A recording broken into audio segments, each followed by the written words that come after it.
Dans quoi est-ce que vous êtes bon naturellement? Quelles sont les choses sur lesquelles les gens vous ont toujours complimenté dans votre caractère, dans votre personnalité? Eh bien, ces choses-là, et ça c'est la discussion que j'avais avec mon associé il y a un mois ou deux.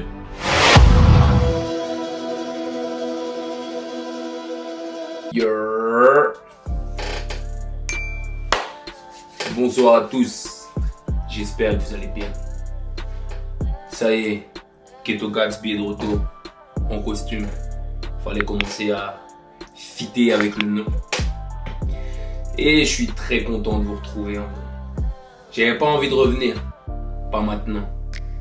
Je m'étais dit que j'allais revenir en Porsche Cayenne en vous montrant que ça y est, les choses, les raisons pour lesquelles je suis parti étaient toutes enfin réglées. Mais certaines discussions que j'ai eues avec les gens proches de moi, Valdi, Nzambele et Nono, Noah Laomé notamment, ont réussi à me convaincre de faire en sorte de revenir. Pas comme je le veux encore, mais au moins de rester dans cette volonté de give back, de rester dans cette volonté de pouvoir documenter le process et rester dans cette volonté de constance. Et voilà, je suis là. Je vais repartir sur un nouveau type de format. Je suis beaucoup rentré dans ma grotte ces derniers temps. D'une part pour pouvoir reprendre le temps d'étudier et de pouvoir avancer personnellement sur mes réflexions. Et la deuxième chose, pour pouvoir mettre plus d'énergie à l'intérieur de mon business. Et les deux choses sur lesquelles j'ai travaillé ces derniers temps étaient principalement le fait de pouvoir créer d'une part de bons process et d'autre part pour faire en sorte de prendre de bonnes décisions. Et dans cette volonté de mettre en place de nouveaux process, j'ai mis cette période d'étude tous les jours en place dans mes routines. Ça veut dire que je vais prendre le temps de lire dans un premier temps, mais je vais aussi prendre le temps d'étudier, manger du podcast, pouvoir travailler sur des termes qui vont souvent revenir dans mon business, pouvoir prendre le temps de relire ou de prendre des notes pour pouvoir aller chercher plus de profondeur dans tout le contenu que je consomme quotidiennement. Et l'un des concepts que j'ai étudié ces derniers temps était le concept de la chance et le fait de maîtriser la chance. Vous savez, je me suis rendu compte que beaucoup d'entrepreneurs, quand on leur parlait de leur parcours, quand on leur parlait de leur réussite, eh bien, ils détestaient le fait que l'on parle du fait qu'ils aient eu de la chance au bout d'un moment. Comme si le fait de parler de chance, c'était les décrédibiliser par rapport à leur parcours, les décrédibiliser par rapport à leur réussite. Alors que si je suis très honnête par rapport à l'avancée que j'ai eue, l'avancée que l'on a eue avec mes associés dans le business, en réalité, il y a toujours eu une part de chance qui nous a permis de décoller. Ça veut dire que nous avions mis en place tout ce que nous pouvions pour faire en sorte de pouvoir répondre aux opportunités qu'on avait autour de nous. Mais il y a quand même toujours eu ce facteur, cette coïncidence, ce retour du karma au bon moment qui a pu nous permettre de passer à l'étape supérieure. Et du coup, j'ai commencé à m'intéresser à ce concept-là. Ok, c'est un concept que les entrepreneurs détestent. Mais si ça peut améliorer tout ce que je fais, même de simplement 5%, eh bien, ça vaut le coup que je me penche dessus. Je suis allé étudier Napoléon, par exemple.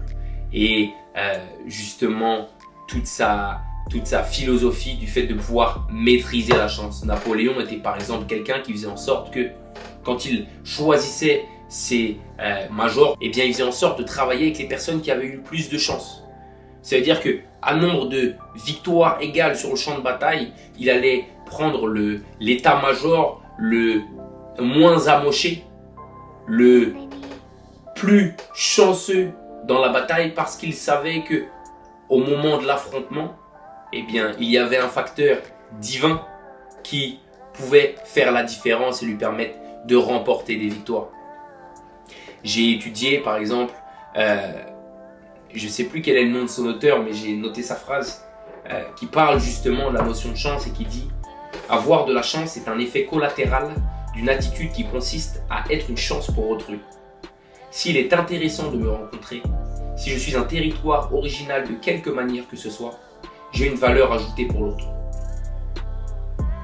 Et j'ai beaucoup aimé ce truc-là parce qu'à ce moment-là, on ne parle plus de chance comme une variable divine qui peut se déclencher de façon aléatoire, mais réellement d'une compétence qu'il est capable de travailler, qu'il est capable d'améliorer en se concentrant dessus.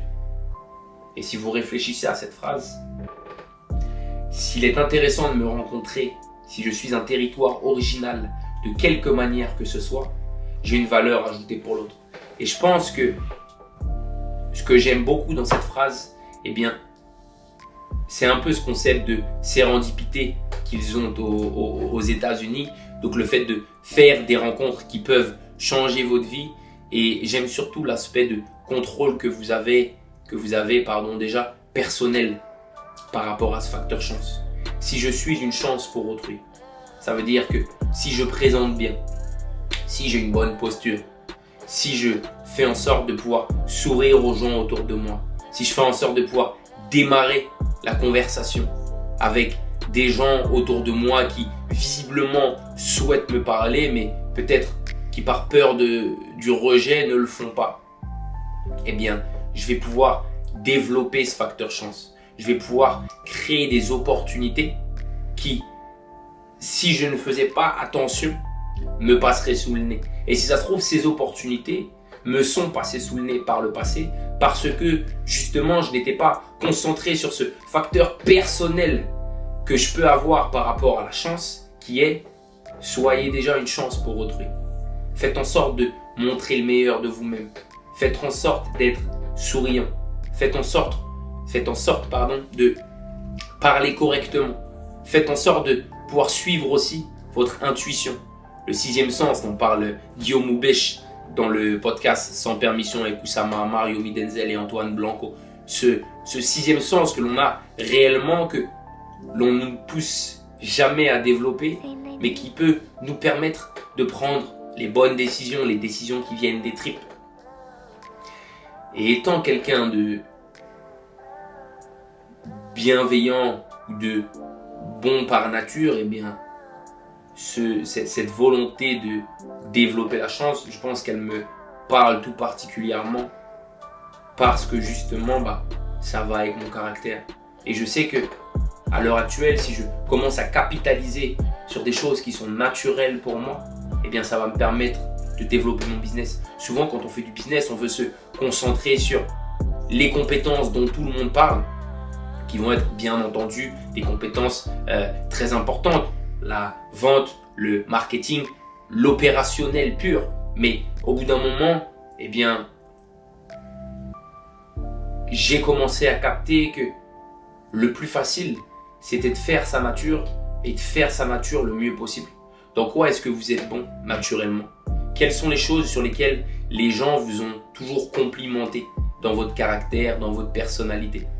Eh bien, ces choses-là, et ça c'est la discussion que j'avais avec mon associé il y a un mois ou deux, pendant qu'il faisait l'introspection de lui-même et qui m'a du coup permis de me questionner sur ma personne, qui était le fait de dire ok, à l'heure actuelle, il y a des choses qui font partie de moi dans lesquelles je suis bon, que si j'arrive à faire de la bonne façon, eh bien, je vais pouvoir capitaliser sur ces choses-là et je vais pouvoir permettre de générer de l'argent grâce à ces choses-là. Et je me suis dit, le rapport aux autres, le fait de pouvoir aller chercher des opportunités, le fait de développer ce facteur chance, c'est des choses qui font partie de moi.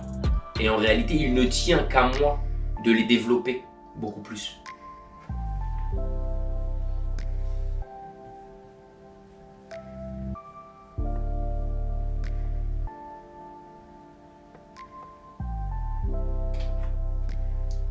Ces choses-là vont me permettre, dans un premier temps, de générer de la richesse pour mon business et dans un deuxième temps, de pouvoir aussi développer le fait de capter une partie de cette richesse pour moi-même. Je vous referai une vidéo là-dessus parce que j'ai beaucoup aimé le point qu'a fait Oussama Hamar dans l'une de ses dernières vidéos où il parlait justement de la création de richesse, un peu en lien avec le livre Zero to One de Peter Thiel. Je vous ferai un review aussi d'une réflexion que j'ai eue là-dessus. Mais l'idée, c'est ça. En tout cas, par rapport au facteur chance, c'est l'idée de devenir une chance pour autrui, devenir une chance pour les autres. Arrêtez de penser que tout n'est extérieur, que la chance est une chose divine qui s'abattra peut-être sur vous. Et voyez comment est-ce que vous pouvez prendre le contrôle de cette chance.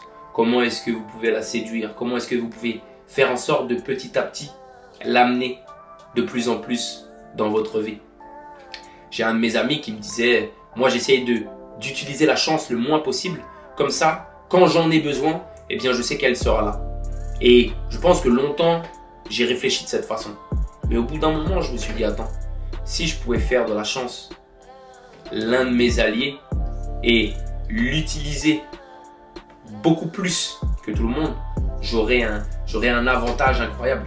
Donc, c'est important pour moi par rapport à ce truc-là, de pouvoir voir comment, comme je vous disais tout à l'heure, je vais pouvoir optimiser mes performances de 5%, de 10% grâce à cette nouvelle variable-là. Donc voilà, s'il y a un seul truc à tirer de cette vidéo dans tous les cas, comme je vous ai dit, je ne voulais pas faire trop long, c'est quelles sont les choses qui sont très naturelles pour vous. Ça peut être le rapport aux gens, ça peut être le fait d'être très focus, ça peut être le fait de créer de bons process, ça peut être n'importe quoi. Quelles sont les choses sur lesquelles les gens vous complimentent constamment? Essayez par rapport à ça de voir comment est-ce que vous pouvez faire de l'argent grâce à cette compétence-là. Quand je parle d'argent, c'est de l'argent directement déjà à court terme, peut-être par rapport à quelque chose, une solution que vous pouvez implémenter rapidement, mais quelque chose aussi que vous pouvez faire sur le long terme grâce à cette compétence. Et de l'autre côté, comme je vous disais, la deuxième chose, c'est voyez comment est-ce que vous pouvez devenir une chance pour autrui. Je fais pas plus long. J'espère que la vidéo vous aura plu. J'ai l'impression que ça y est, je suis de retour. Pas encore en Porsche. C'est pour bientôt. J'espère que vous allez bien. Passez une bonne soirée. Peace.